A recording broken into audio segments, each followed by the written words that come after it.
Bima ya afya kwa wote ni ukombozi kwa afya za Watanzania, lakini ni ukombozi wenye uhakika kwa wananchi wa wilaya ya Kilosa, mkoa wa Morogoro na mikoa mingine kwa ujumla. Niwaombe wote kwa umoja wetu, wale ambao wamelengwa katika mpango huu, kuhakikisha kwamba wanaitumia fursa hii vizuri. Ndani ya siku ambazo zimetengwa na wilaya ya Kilosa, tuhakikishe kwamba siku hata moja hatuifanyii makosa.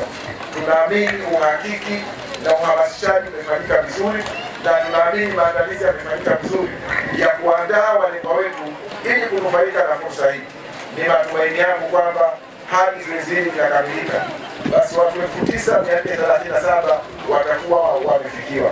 Lakini pia ni matumaini yangu kwamba kama kutatokea changamoto yoyote ya uhitaji, hatuna sababu ya kuanza kutaharuki ama kuwa na hofu.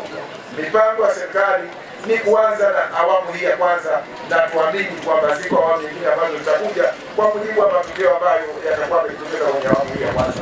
Hivyo ni waombe wananchi kuhakikisha kwamba wazee wetu, watoto wetu, lakini na watu ambao wana mahitaji maalum, kwa maana ya watu wenye ulemavu pamoja na wajawazito, wanahamasishwa na wanajitokeza kwa wingi kutumia fursa hii ili kusudi kuishi kwenye maono ya Dr. Samia Suluhu Hassan. Dhamira ya rais wetu ni njema sana.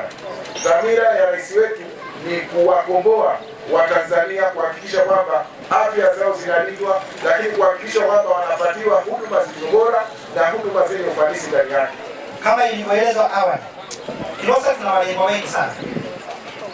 Tuna walengwa wengi kuliko halmashauri zote za mkoa wa Morogoro. Kwa siku ya jana, walengwa tuliokuwa nao walikuwa ni walengwa 2,200, lakini kwa walengwa ambao wamejitokeza ni 1,400. Kwa hiyo tunatoa wito kwa wale wote ambao ni wanufaika wa mpango huu waweze kujitokeza ili kuhakikiwa na ili wapewe vitambulisho, ili wasipate changamoto pale wanapohitaji kwenda kwenye maeneo ya vituo vya kutolea huduma za afya kwa ajili ya kwenda kupata huduma za afya. Kwa hiyo nitoe rai kwa maeneo ambayo bado hatujapita,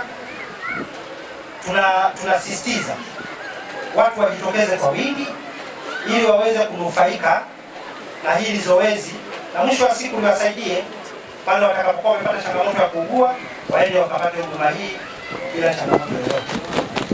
Kwanza ningependa kumpongeza Mheshimiwa Rais kwa sababu amefanya jambo la muhimu, kwa sababu inapofika muda hatuna hela.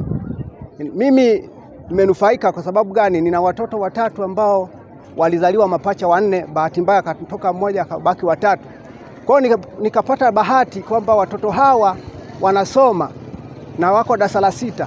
Kwa hiyo tayari wanaweza kawa wakapata shida ya kuugua ghafla, nikapata changamoto, lakini kwa bima hii itanisaidia sana mimi kuangalia familia yangu pamoja na mimi pia na mama mke wangu.